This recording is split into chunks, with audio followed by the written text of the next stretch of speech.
नमस्कार दोस्तों, वेलकम। स्वागत है एक बार फिर से आप सभी का आरएस जंक्शन पर। मैं Ghanshyam Sharma daily current affairs Rajasthan का दिनांक 11 और 12 फरवरी 2021 का अंक लेकर हाजिर हूँ।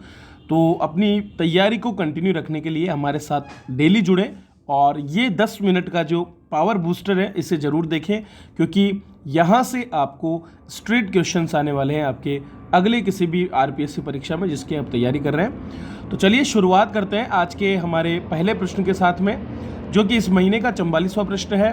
प्रश्नों की संख्या कम है लेकिन गुणवत्ता में कोई कॉम्प्रोमाइज़ नहीं है। तो निम्नलिखित में से किसे जनवरी 2021 के लिए आईसीसी अर्थात इंटरनेशनल क्रिकेट काउंसिल के पहले प्लेयर ऑफ द मंथ का विजेता घोषित किया है? हाल ही में आईसीसी ने जो है दोस्तों महीने के हिसाब से प्लेयर ऑफ द मंथ चुनने की परंपरा की शुरुआत की है और 3 लोगों को इसके लिए नॉमिनेशन दिया गया था, जो रूट, पॉल स्टर्लिंग और ऋषभ पंत। तो जनवरी 2021 महीने के लिए ये जो है यहाँ पर नॉमिनेशन मिले थे और इसमें से ऋषभ पंत को उनके प्रदर्शन के आधार पर पहले प्लेयर ऑफ द मंथ जनवरी 2021 के लिए विजेता के रूप में घोषित किया गया है। दोस्तों, ऋषभ पंत पहले प्लेयर बने हैं और उन्होंने जो रूट और पॉल स्टर्लिंग को पीछे छोड़ा। ऋषभ पंत ने ऑस्ट्रेलिया के खिलाफ जनवरी माह में 2 टेस्ट मैचों में अपने प्रदर्शन के बूते ये खिताब जीता है। उन्होंने सिडनी में 97 और ब्रिस्बेन में 89 रन की पारी खेली थी और इसी के दम पर भारत ने ऐतिहासिक सीरीज को अपने नाम भी किया था। अगर मैं महिला की बात करूं तो दोस्तों दक्षिण अफ्रीका की शबनम इस्माइल को ICC women's player of the month का खिताब दिया गया, जिन्होंने 3 वनडे और 2 T20 इंटरनेशनल मैच में शानदार प्रदर्शन किया था।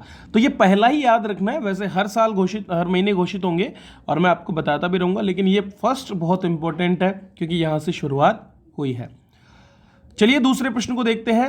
अंतर्राष्ट्रीय क्रिकेट परिषद अर्थात आईसीसी ने 2021 से लेकर के 2023 तक के लिए एक कंपनी के साथ साझेदारी करते हुए उसे ग्लोबल पार्टनर घोषित किया है और इस कंपनी का नाम है बाइजूस।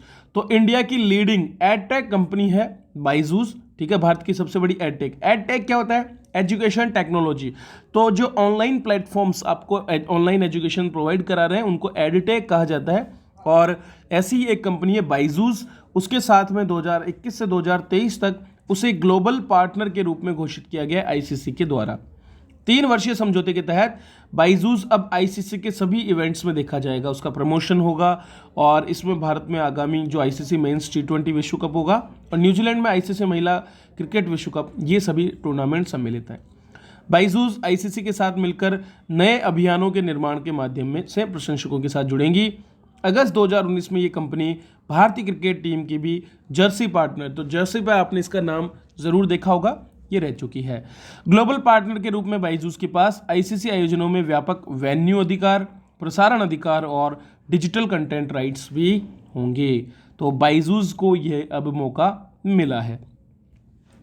दोस्तों, आगे बढ़ने से पहले मैं आपको बता देता हूं कि सब इंस्पेक्टर एग्जाम 2021 की वैकेंसी निकल चुकी है और आप सभी तैयारी भी कर रहे होंगे।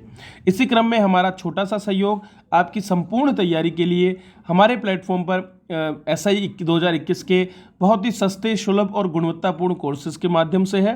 तो अगर आप नए यूज़र हैं एप्लीकेशन पर, जो कि गूगल प्ले स्टोर पर अवेलेबल है आरएस जंक्शन के नाम से, तो उसे आप आज ही डाउनलोड कर सकते हैं और वहाँ पर न्यू 10 कोड के साथ में 10% का एक्सक्लूसिव डिस्काउंट भी ले सकते हैं। लिमिटेड टाइम के लिए है, तो आज ही अपनी तैयारी को शुरू करें। डेली क्लासेस वहाँ पर अपलोड की जा रही है और उसके साथ साथ पीडीएफ और गुणवत्तापूर्ण एमसीक्यू सीरीज़, ये सभी आपको वहाँ मिल रहे हैं। हमने कोई कंप्लीट कोर्स नहीं रखा है, बल्कि हम सेक्शन वाइज कोर्सेज दे रहे हैं ताकि आप अपनी ज़रूरत के हिसाब से कोर्सेज को ले सकें। चलिए आगे बढ़ते हैं, अगला प्रश्न देखते हैं। फेमिना मिस इंडिया 2020, तो सुंदरता का ये एक कंपटीशन है जिसके अंदर सुंदरता के साथ साथ बुद्धि योग्य जो महिलाएं होती हैं उनको चुना जाता है फेमिना मिस इंडिया 2020 के रूप में। और इस साल अर्थात 2021 में आयोजित कार्यक्रम में फेमिना मिस इंडिया 2020 का खिताब दिया गया मनसा वाराणसी को, जिनका संबंध है तेलंगाना से। तो मनसा वाराणसी ने अपने प्रदर्शन से सबको पछाड़ा और वे पहले नंबर पर रहीं। फेमिना मिस इंडिया के टॉप 5 में खुशी मिश्रा, रति हुलजी, मनिका शेवकांड, मान्या सिंह और मनसा वाराणसी पहुंची थी। इसके बाद में मनसा वाराणसी, मान्या सिंह और मनिका तीनों जो है टॉप में पहुंची। इनमें से मनसा वाराणसी को फेमिना मिस इंडिया बनाया गया, जबकि Manya Singh VLCC Femina miss grand India और Manika Sheokand VLCC Femina miss India world बन करके और फर्स्ट और सेकंड रनर अप रही। मनसा की बात करें तो वे सुंदरता के साथ साथ कंप्यूटर साइंस में ग्रेजुएट भी हैं। इनका जन्म हैदराबाद में हुआ और वे फाइनेंशियल एक्सचेंज एनालिस्ट भी हैं। ये मिस इंडिया 2020 का 57वां संस्करण था जिसमें इन्होंने जीत दर्ज की है। अगर मैं 2019 की बात करूं तो राजस्थान की सुमन राव को फेमिना मिस इंडिया का खिताब दिया गया था। तो पिछले साल राजस्थान को ये खिताब मिला था।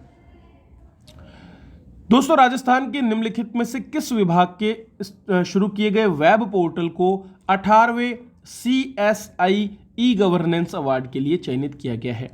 तो आर्थिक एवं सांख्यिकी निदेशालय जो राजस्थान का है, उसके एक नए वेब पोर्टल प्राइज स्टैटिक्स इन राजस्थान, क्या नाम है, PSR प्राइज स्टैटिक्स इन राजस्थान जो है, उसको स्टेट गवर्नमेंट एंटिटी के रूप में 18वें CSI ई गवर्नेंस अवार्ड के लिए चयनित किया गया है।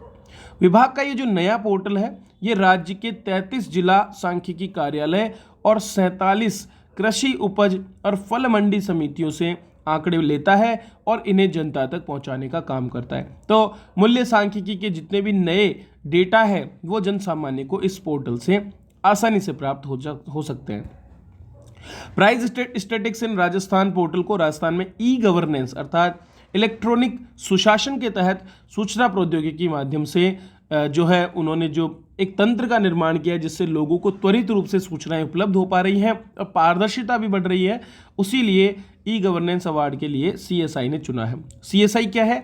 यह है computer society of India. CSI नवाचार और अनुसंधान को बढ़ावा देने के लिए ही हर वर्ष ये अवार्ड प्रदान करती है कि किस तरह के नए तरीकों का प्रयोग करते हुए विभिन्न विभागों और संगठनों के द्वारा कार्य किया जा रहा है। दोस्तों, देश में शुरू की गई मीठी क्रांति का संबंध निम्नलिखित में से किस क्षेत्र में उत्पादन वृद्धि से आपको बताना है, और इसका सही उत्तर होगा शहद।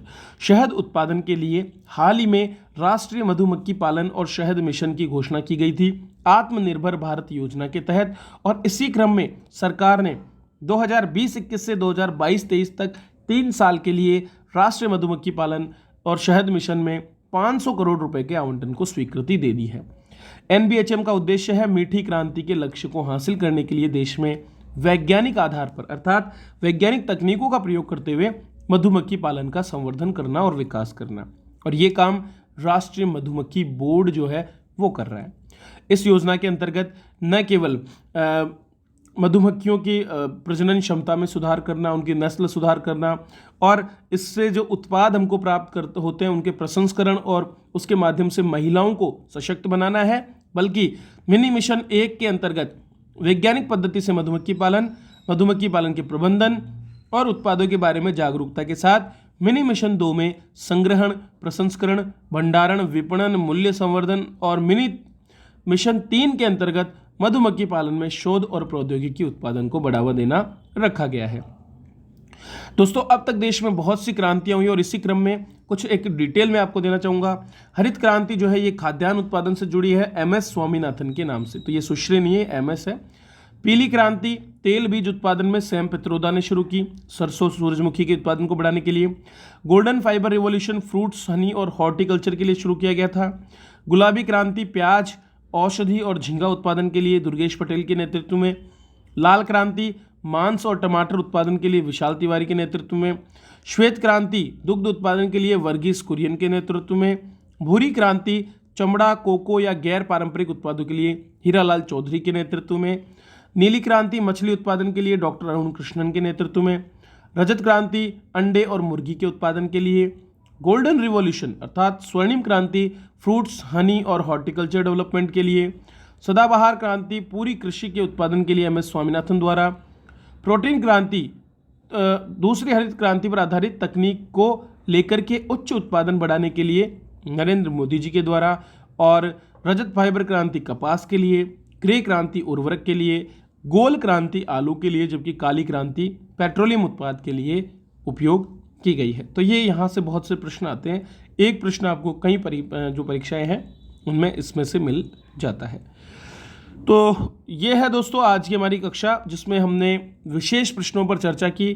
तो आप हमारे साथ जुड़ सकते हैं। इस कक्षा की PDF 2020 की कंप्लीट आपके लिए अवेलेबल है आर्यस जंक्शन एप्लीकेशन पे। तो करंट अफेयर्स बुक्स के सेक्शन में जाइए, वहां से इस वार्षिकांक का लाभ उठाइए और अपनी तैयारी को आगे बढ़ाइए। अगर वीडियो अच्छा लगा हो, आपके लाइक और शेयर धड़ाधड़ आते रहने चाहिए। इस वीडियो को रेगुलर देखने के लिए आप चैनल को सब्सक्राइब कर सकते हैं और हमारे साथ बने रहें। जितने भी हमारे प्लेलिस्ट हैं उनका भी लाभ उठाएं, क्योंकि यहाँ पर जो यूट्यूब पर भी चैनल पे जो अपलोड किया गया है सभी मैटर एक्सक्लूसिव है और बहुत तैयारी के साथ बनाया गया है, तो सभी आपके लिए लाभदायक भी है। चलिए इसी के साथ मैं आपसे विदा लेता हूँ। वीडियो देखने के लिए आप सभी का बहुत बहुत धन्यवाद।